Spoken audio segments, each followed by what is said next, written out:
সবাইকে welcome to another new video of management second paper. HSC management second পেপারের যে অধ্যায়টা নিয়ে আমরা বেশ কয়েকটা ভিডিও জুড়ে আলোচনা করছি, তো সেই অধ্যায়টার নাম হচ্ছে নিয়ন্ত্রণ। এবং এই নিয়ন্ত্রণ এই অধ্যায়ের যে টপিকটা নিয়ে আমরা এই ভিডিওতে আলোচনা করব সেই টপিকটা হচ্ছে নিয়ন্ত্রণের আদর্শ বা নীতিমালা। অর্থাৎ কোন কোন আদর্শ বা নীতিমালা যদি প্রয়োগ করা হয় নিয়ন্ত্রণ প্রক্রিয়ায়, তাহলে নিয়ন্ত্রণ প্রক্রিয়ার কাজগুলো ঠিকঠাকভাবে নিশ্চিত করা যায়। তো সেই জিনিসগুলো নিয়ে আমরা এই ভিডিওতে আলোচনা করব। তো এখন নিয়ন্ত্রণের আদর্শ বা নিয়ন্ত্রণের নীতিমালাগুলো জানার আগে যদি আদর্শ বা নীতিমালা এটা কাকে বলে আমরা একটু চিন্তা করি, তাহলে আদর্শ বা নীতিমালাকে কিন্তু আমরা গাইডলাইন বলতে পারি। অর্থাৎ এই গাইডলাইনগুলো আমাদেরকে বলে দেয় যে কোন কাজটা করা উচিত বা কিভাবে কাজটা করা উচিত বা কিভাবে কাজটা করলে লক্ষ্য অর্জন করা যায়। তো নিয়ন্ত্রণের ক্ষেত্রে যে কাজগুলো করা হয়ে থাকে, অর্থাৎ নিয়ন্ত্রণ তো একটা প্রক্রিয়া, তো এই প্রক্রিয়ার মধ্যে তো বিভিন্ন ধরনের পদক্ষেপ গ্রহণ করা হয়ে থাকে, তাই না? যেটা একটা পদক্ষেপের পর আরেকটা পদক্ষেপ এভাবে আসতে থাকে, তাই না? তো এখন কথা হচ্ছে, তো নিয়ন্ত্রণের ক্ষেত্রে তোমার নিয়ন্ত্রণের পদক্ষেপগুলো যাতে ঠিকঠাক ভাবে করা যায় বা নিয়ন্ত্রণ প্রক্রিয়ার কাজগুলো যাতে ঠিকঠাক ভাবে করা যায়, তাহলে কোন কোন নীতিমালা অনুসরণ করা যেতে পারে। তাহলে প্রথমেই যদি আমরা নিয়ন্ত্রণ আদর্শ বা নীতিমালাগুলো জানতে চাই, প্রথমেই আমরা যে আদর্শটা সম্পর্কে জানবো সেটা হচ্ছে উপযুক্ততার নীতি। এই নীতি নিয়ন্ত্রণের যথাযথ পদ্ধতিকে যথাযথ ক্ষেত্রে প্রয়োগ করাকেই বোঝায়। অর্থাৎ নিয়ন্ত্রণ প্রক্রিয়ার কাজগুলো করার কিন্তু বিভিন্ন ধরনের গুরুত্বপূর্ণ কৌশল রয়েছে, অর্থাৎ বিভিন্ন কৌশল অনুযায়ী কিন্তু এই নিয়ন্ত্রণের কাজগুলো করা হয়ে থাকে। এখন যেখানে যেই কৌশল বা যেই পদ্ধতি অনুসরণ করা দরকার, সেখানে সেই পদ্ধতি অনুসরণ করা যাতে নিশ্চিত করা হয়, সেই কথাটাই বলে উপযুক্ততার নীতি। যে ক্ষেত্রে দেখা যায় যে তোমার সংখ্যাত্মক মান নির্ধারণ করা এবং সেই সাথে অর্জিত যে কার্যফল বা আউটপুট সেটাকে ওই সংখ্যাত্মক আদর্শ মানের সাথে তুলনা করে বিচ্যুতি নিরূপণ করা হয় এবং নিয়ন্ত্রণ ব্যবস্থা আরোপ করা সম্ভব, সেখানে কিন্তু ওইটাই করা উচিত। ওইভাবেই কিন্তু নিয়ন্ত্রণের পদ্ধতির কাজগুলো করা উচিত। যেখানে বাজেট করা যায় না, সেখানে কিন্তু এই যে নিয়ন্ত্রণ পদ্ধতি যে বিভিন্ন রকম আছে, তো সেখানে কিন্তু বাজেটারি নিয়ন্ত্রণ পদ্ধতিও আছে। তো যেখানে তোমার বাজেট করা যায় না, সেখানে কিন্তু বাজেটারি নিয়ন্ত্রণ পদ্ধতি তুমি অ্যাপ্লাই করতে পারবে না, বা বাজেটারি নিয়ন্ত্রণ পদ্ধতি সেখানে কিন্তু প্রযোজ্য নয়। তো এভাবে কিন্তু দেখা যায় যে যেখানে যেই পদ্ধতি দরকার নিয়ন্ত্রণের, সেখানে সেই পদ্ধতিটাই তোমার হচ্ছে যে প্রয়োগ করতে হবে। এটাই উপযুক্ততার নীতি বলে। নেক্সট যে নীতিটা সেটা হচ্ছে সরলতার নীতি। পুরো নিয়ন্ত্রণ প্রক্রিয়ার বিষয়টা যাতে সহজেই বোঝা যায় এবং প্রয়োজনীয় ক্ষেত্রে যাতে সহজেই প্রয়োগ করা যায়, এটাকেই বলা হয় হচ্ছে যে তোমার সরলতার নীতি, অর্থাৎ নিয়ন্ত্রণের সরলতার নীতি আর কি। অর্থাৎ নিয়ন্ত্রণ ব্যবস্থা অবশ্যই সহজ হতে হবে, সবার বোধগম্য যাতে হয়, এই জিনিসটা অবশ্যই নিশ্চিত করতে হবে। এখন কথা হচ্ছে, নিজ নিজ বিভাগের যারা নির্বাহীগণ আছেন, তারা কিন্তু তাদের ইমিডিয়েট যারা অধস্তন আছে তাদের কাজগুলোকে নিয়ন্ত্রণ করে থাকে। যদি নিয়ন্ত্রণ ব্যবস্থা খুবই দুর্বোধ্য হয় বোঝা, তখন কিন্তু দেখা যায় যে নির্বাহী নিজে অস্পষ্টতায় ভোগেন এবং তখন কিন্তু তিনি নিয়ন্ত্রণ কাজটা ঠিকভাবে করতে পারেন না। এবং নিয়ন্ত্রণ ব্যবস্থা যদি জটিল হয়ে পড়ে, তখন কিন্তু দেখা যায় যে নিয়ন্ত্রণ ব্যবস্থাটা বুঝে উঠতেও সময় লাগছে, অর্থাৎ নিয়ন্ত্রণ প্রক্রিয়ার কাজগুলো করতে সময় লাগছে, আবার ব্যয়ও বেড়ে যাচ্ছে। তো তখন কিন্তু আলটিমেটলি কার্যকর ফল নিশ্চিত করা যায় না ওই নিয়ন্ত্রণ ব্যবস্থার থেকে। তাহলে এটাই হচ্ছে সরলতা নীতি, যে নিয়ন্ত্রণ প্রক্রিয়ার বিষয়টা যাতে সহজেই বোঝা যায় এবং সেই সাথে সহজেই যাতে প্রয়োগ করা যায়, সেই জিনিসটা নিশ্চিত করার নীতি হচ্ছে সরলতা নীতি। নেক্সট যে নীতিটা নিয়ন্ত্রণে, সেটা হচ্ছে দ্রুততা নীতি।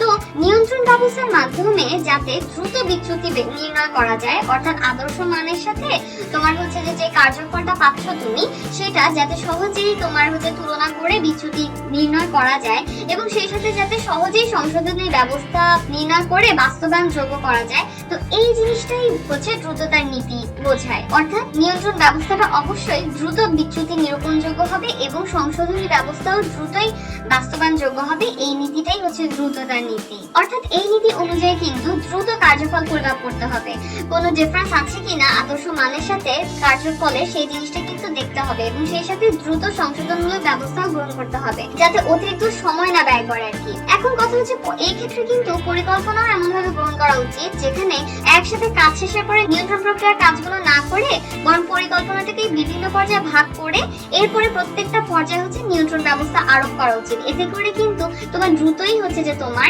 প্রবলেমগুলো সলভ করে ঠিকভাবে কাজ আগানো সম্ভব হয়। তো এটাই হচ্ছে দ্রুততার নীতি বলে। নেক্সট যে নীতিটা সেটা হচ্ছে নমনীয়তার নীতি। এখন নমনীয়তা বলতে এটাই কিন্তু বোঝায় যে পরিবর্তিত পরিস্থিতির সাথে সঙ্গতি বিধান করার সামর্থ্যকেই কিন্তু বোঝায়। বোঝায় এই নমনীয়তা বলতে। এখন নিয়ন্ত্রণ ব্যবস্থা কিন্তু অবশ্যই এরকম হওয়া উচিত যাতে এটা পরিবর্তিত পরিস্থিতির সাথে তাল মিলাতে সক্ষম হয়। এখন কথা হচ্ছে যে এরকম সিচুয়েশন হলো, মনে করো যে কার্যক্ষেত্রে বিচ্যুতি দেখা দিল আদর্শ মান এবং হচ্ছে যে তোমার কার্যফলের মধ্যে।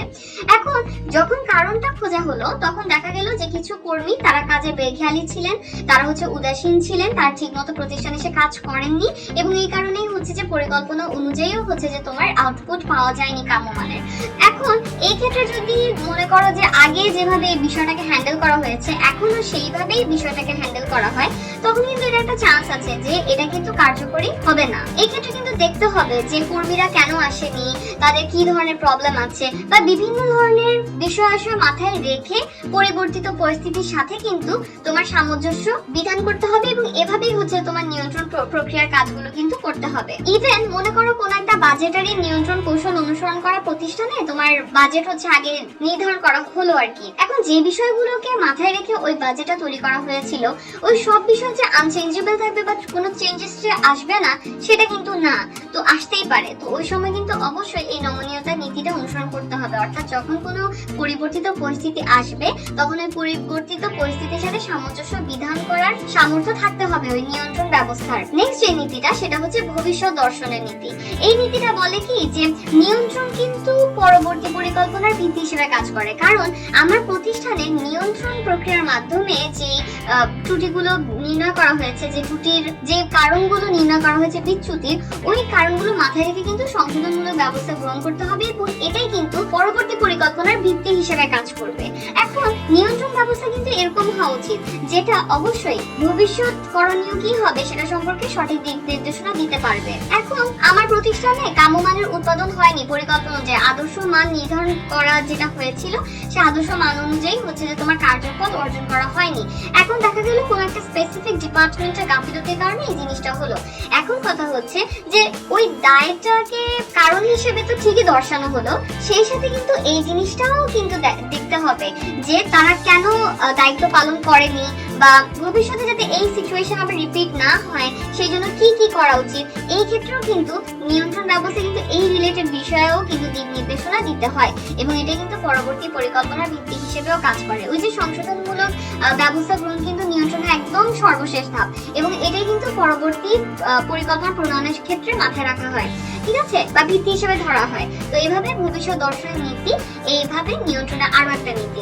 নেক্সট হচ্ছে ব্যতিক্রমের নীতি। এই নীতি হচ্ছে যে ব্যতিক্রমী নীতি বলতে এটাকেই বোঝায় যে কার্যক্ষেত্রে যে ব্যতিক্রমী ক্ষেত্রগুলো আছে সেগুলোকে চিহ্নিত করে তোমার হচ্ছে যে বিশেষ কর্মব্যবস্থা গ্রহণ করা। অর্থাৎ এই জিনিসটা একটু যদি এক্সাম্পলের মাধ্যমে বলি, যে প্রতিষ্ঠানে যতগুলো পরিকল্পনা গ্রহণ করা হয়, প্রতিষ্ঠানে দীর্ঘমেয়াদী পরিকল্পনার সাথে সাথে কিন্তু বিভিন্ন স্বল্পমেয়াদী পরিকল্পনা গ্রহণ করা হয়। এখন দেখা যায় যে যেখানে পরিকল্পনার উপস্থিতি আছে সেখানে এই নিয়ন্ত্রণ কাজটারও কিন্তু বা নিয়ন্ত্রণ প্রক্রিয়ার কাজগুলোরও কিন্তু উপস্থিতি রয়েছে। এখন সকল পরিকল্পনার মধ্যেই যে তোমার বিচ্যুতির সম্ভাবনা আছে তা কিন্তু না, আবার দেখা যায় যে বিচ্যুতির ফলাফলও সকল ক্ষেত্রে সমান হয় না। দেখা যায় যে কোনো একটা স্বল্প মেয়াদী পরিকল্পনায় বিচ্যুতি ঘটলো, তো সেখানে হচ্ছে যে যে বিচ্যুতিটা ঘটেছে সেটা তেমন একটা লং টার্ম মানে বাজে একটা এফেক্ট ফেলছে না, কিন্তু অন্য কোন একটা পরিকল্পনায় হয়তোবা যে বিচ্যুতি ঘটেছে সেটা হচ্ছে অনেক বড় একটা ইম্প্যাক্ট ফেলেছে প্রতিষ্ঠানে। আবার সকল পরিকল্পনার সকল ক্ষেত্রে যে বিচ্যুতি ঘটছে তাও কিন্তু না। তো যে সকল ক্ষেত্রে দেখা যায় যে বিচ্যুতির ফলাফলটা আসলে একটা বড় ধরনের ইম্প্যাক্ট ফেলবে, একটা সামগ্রিক পরিকল্পনা বাস্তবায়নে একটা বড় ধরনের বাধা সৃষ্টি করবে, সেগুলোকে কিন্তু চিহ্নিত করতে হয় এবং ওই অনুযায়ী কিন্তু বিশেষ নিয়ন্ত্রণ ব্যবস্থা গ্রহণ করতে হয়। এটাই কিন্তু ব্যতিক্রমের নীতি। অর্থাৎ এভাবে মনে রাখতে পারো যে যে সকল পরিকল্পনার বিচ্যুতি ঘটলে তোমার সামগ্রিকভাবেই অনেক ক্ষতি হওয়ার সম্ভাবনা রয়েছে বা একটা বড় ধরনের ইম্প্যাক্ট পরিকল্পনায় পড়বে, তো সেইগুলোকে চিহ্নিত করে সেক্ষেত্রে বিশেষ কর্মব্যবস্থা গ্রহণ করা, এই ব্যাপারগুলোই কিন্তু ব্যতিক্রমের নীতির মধ্যে পড়ে। ব্যতিক্রমের নীতি কিন্তু এই জিনিসগুলোকেই বোঝায়। তো নিয়ন্ত্রণ ব্যবস্থায় কিন্তু এই ব্যতিক্রমের নীতিটা অনুসরণ করা দরকার। এই জিনিসটা খোঁজা দরকার যে আমার কোন পরিকল্পনার বিচ্যুতির ফলে প্রতিষ্ঠানের সামগ্রিক পরিকল্পনাতে ক্ষতিগ্রস্ত হবে বা হচ্ছে একটা বড় ধরনের প্রভাব পড়বে এবং ওই অনুযায়ী কিন্তু বিশেষ কর্মব্যবস্থা গ্রহণ করা দরকার। নেক্সট যে নীতিটা সেটা হচ্ছে মিতব্যয়িতার নীতি।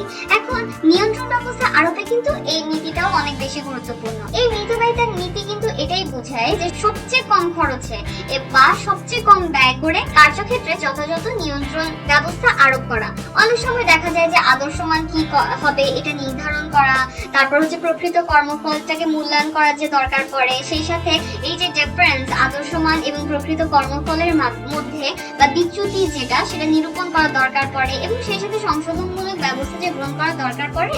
এই ক্ষেত্রে দেখা যায় যে অনেক সময়ও ব্যয় হয়, আবার অনেক সময় অনেক অর্থও ব্যয় করা হয়। তো এর ফলে দেখা যায় কি যে জটিলতা বৃদ্ধি পাওয়ারও কিন্তু একটা বড় ধরনের সম্ভাবনা থাকে এবং লেটও হয় ডিসিশন নিতে।